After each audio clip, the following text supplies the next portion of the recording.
High বন্ধুরা, কেমন আছো তোমরা সকলে? আশা করি তোমরা সবাই খুবই ভালো আছো। চলে এসেছি তোমাদের সামনে আবার কথা সিরিয়ালের গল্পটা নিয়ে। তোমাদের সামনে আজকে তুলে ধরবো হচ্ছে আমি 9th জুলাই মানে 9 জুলাই এর এপিসোডে কি হয়েছিল সেটা তোমাদের সামনে আজকে তুলে ধরবো। তো চলো শুরু করা যাক। Welcome and welcome back to my channel serial update with Rinka.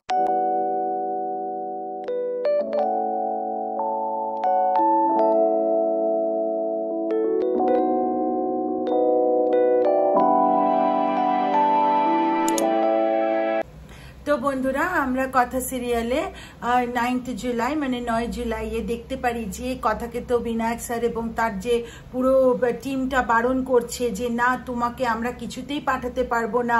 তো কথা তো কিছুতেই মানতে রাজি না। কথা তো সমানেই বলে যাচ্ছে যে না, আমি পাচক মশাইকে বাঁচাতে হলে আমি যাবই যাব, আমাকে যেভাবেই হোক যেতে হবে। কায়দা কানুনও বারণ করছে। প্রত্যয় বলছে যে কথা বিগ ব্রো যেমন আমাদের কাছে আমাদের আপন, তুমিও কি আমাদের কি পর, তুমি তো আমাদের আপন, কি করে আমি তোমাকে বলবো যে হ্যাঁ তুমি যাও? কিছুতেই হতে পারে না। তোমার কি মাথাটা খারাপ হয়ে গেছে? এই সমস্ত জিনিসে যেতে গেলে একটা বড় একটা প্রশিক্ষণের দরকার হয়, আর সেটা হবে না।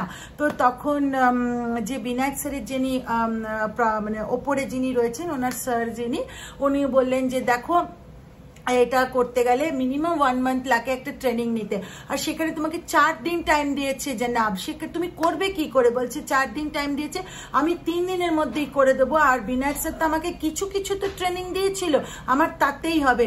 কিন্তু সকলে বোঝাবার চেষ্টা করছে কথাকে, কথা তো কিছুতেই বুঝতে রাজি না। কথা হচ্ছে যে আমি পাচক মশাইকে বাঁচাতে যাবই যাব, যেভাবেই হোক আমাকে ট্রেনিংটা নিতে হবে, অ্যান্ড আমাকে যেতেই হবে। তো যাই হোক, তো কেউ বোঝাতে পারছে না। তো তারপরে তো তখন বিনায়ক স্যার বললো তুমি তো অসাধ্যকে সাধন করবে। বলছে না, যেতে বলে ঠিক আছে তাহলে দেখছি।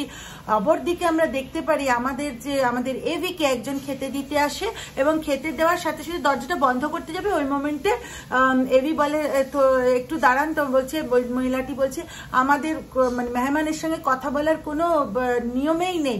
আর এভি তখন মনে মনে ভাবছে আমাকে এই টাইমটা একটা জায়গায় নোট করতে হবে, মানে মাথায় মাথায় রাখতে হবে, কেন এই সময় যে খেতে দিতে আসে এই সময় তাহলে আমি পালাতে পারবো, আর নালে হবে না। আর আমার জন্য নিশ্চয়ই কথা আর কায়দা কানুন সকলেই চিন্তা করছে।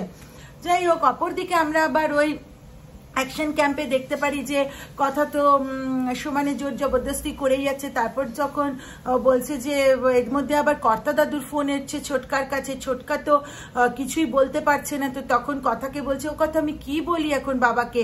তো বলছে যে সরি বন্ধুরা, তো বলছে ঠিক আছে তুমি ফোনটা এবার কিছু এখনই বলো না, এবার ফোনটা এলে আমাকে দাও, দেখছি। তো তখনই ফোনটা আবার বেজে উঠেছে। তো তখন কর্তা দাদুর সঙ্গে কথা নিজে কথা বলে যে না এখানে সবকিছু ঠিক আছে, ও পাচক মশাই ফোন ধরছে না, আসলে এত ফোন আসছে না, তাই জন্য পাচক মশাই ফোনটাকে মানে একটু দূরেই রেখেছে, আমি বলবো। আর তো কর্তা দাদু বলে তোমার গলা এত ভারী লাগছে কেন?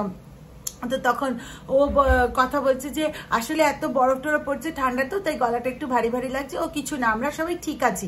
তো বলে ফোনটা কেটে ছোটকাকে কাছে তো কথা হাউমাউ করে কাঁদতে লেগেছে। বলছে যে আমি আর মিথ্যা কথা বলতে পারছি না, তোমরা আমাকে ক্ষমা করো। তো তখন এবার কি হয় না, প্রিয়া তারপরে অ্যানি এরা সকলে মিলে কথাকে বলে কথা তুমি যদি ভেঙে পড়ো তাহলে আমরা কোথায় যাব?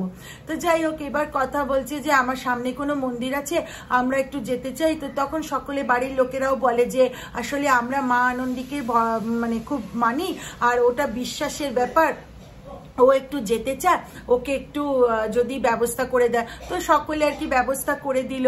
ওই মানে পুরো টিমটা গেল, মানে কায়দা কানুনও গেল, আর তার সাথে সাথে পুলিশরাও গেল। মানে এই অ্যাকশন ক্যাম্পে যারা ছিল ইয়ারপিস লাগিয়ে কেন সকলের সাথে কথা বলছে। তো কথা ওখানে গিয়ে একটি থানে গিয়ে প্রণাম করলো এবং বললো তুমি আমাকে না বলো, আমাকে হয়তো তুমি বলছো না যে কি হবে না হবে, আশীর্বাদ হিসেবে অনুমতিটা দিয়ে দাও। তো কথার হাতে একটা ফুল চলে এলো যখন ও প্রণাম করলো। অপরদিকে কথা যেখানে বসে আছে, বসে মানে ঠাকুরের কাছ থেকে আশীর্বাদ নিচ্ছে, অপোজিট সাইডে আমরা ওই হোটেলের লোকটাকে, যে জানাবের লোকের সাথে মিলে আছে, একটা মাংকি ক্যাপ পরে দেখতে পারি, এবং সে ফোন করে জানিয়ে দেয় জানাবের ওখানে যে কথা এরকম বাইরে মন্দিরে এসছে। তো যাই হোক, তারপর তো আবার কথাকে এসকর্ট করে নিয়ে যাওয়া হলো ক্যাম্পে, এবং কথা তো কিছুতে সরি বন্ধুরা, ছাড়তে রাজি নয় যে আমি শিখবো। তো যাই হোক, তারপরে অপরদিকে আমরা আবার দেখতে পারি যে জানাব এসছে এর কাছে, এভির কাছে, বলছে আপনি তো ব্ল্যাক কফি ভালোবাসেন, তো এই নিন ব্ল্যাক কফি। তো এভি তো ছুঁড়ে ফেলে দেয়, আর তারপরে বলে কথা কিন্তু এখানে এসে গেছে। তো বলে আমরা দেখতে পারি কথা এসেছে এবং এভির সাথে হাগ করেছে। হাগ করার পরে ওরা মানে আর কি বলছে যে এবার আপনি যান পাচক মশাই, মানে কথা বলছে না আমি তোকে ছেড়ে কোথাও যাব না, বলছে না যেতেই হবে। তো এবার ওরা সরি বন্ধুরা, তো এবার যাচ্ছে মানে হাত মানে এবার কথা চলে যাচ্ছে, মানে রয়ে যাচ্ছে আর এভি চলে যাচ্ছে।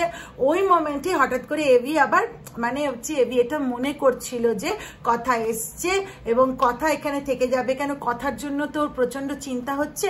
তো যাই হোক, আবার আমরা অ্যাকশন ক্যাম্পে বন্ধুরা দেখতে পাই যে যখন কথার এত জবরদস্তিতে মানে কেউ কারুর কথাই কথা মানছে না, তখন সকলে বলে তাহলে ঠিক আছে তুমি তাহলে তৈরি হও প্রশিক্ষণের জন্য, মানে ট্রেনিংটা নেওয়ার জন্য। তো সকলে এবার বললো যে দেখো তুমি কতটা করতে পারবে। আমরা কবি বলে না আমি পাচক মাসের জন্য সব করতে রাজি। তো বললো ঠিক আছে তাহলে দেখো। তো এই বলে আর কি কথা আর কি তৈরি হচ্ছে। তখন পূর্বাকে বলা হলো যে যেন একটু ওকে ড্রেসগুলো তৈরি করে দেয়, মানে ওকে ঠিক ড্রেস পরিয়ে দেয়। আর কথা তার পাচক মশাইকে উদ্ধারের জন্য সমস্ত কিছু করতে তৈরি বলে জানিয়ে দেয় অ্যাকশন ক্যাম্পের লোকেদের এবং কায়দা কানুনকেও বন্ধুরা। তো বন্ধুরা এটাই ছিল হচ্ছে আমাদের 9 জুলাই মানে 9 জুলাইয়ের কথা সিরিয়ালের এপিসোডটা, এই গল্পটা তোমাদের সামনে তুলে ধরলাম। আশা করি ভিডিওটা ভালো লেগেছে। ভিডিওটা ভালো লেগে থাকলে লাইক শেয়ার আর কমেন্ট করে দিও, চ্যানেলটা সাবস্ক্রাইব করতে ভুলো না কিন্তু। চলো তাহলে দেখা হবে একটা পরবর্তী ভিডিওতে বন্ধুরা, ততদিনের জন্য নমস্কার, টাটা, বাই বাই।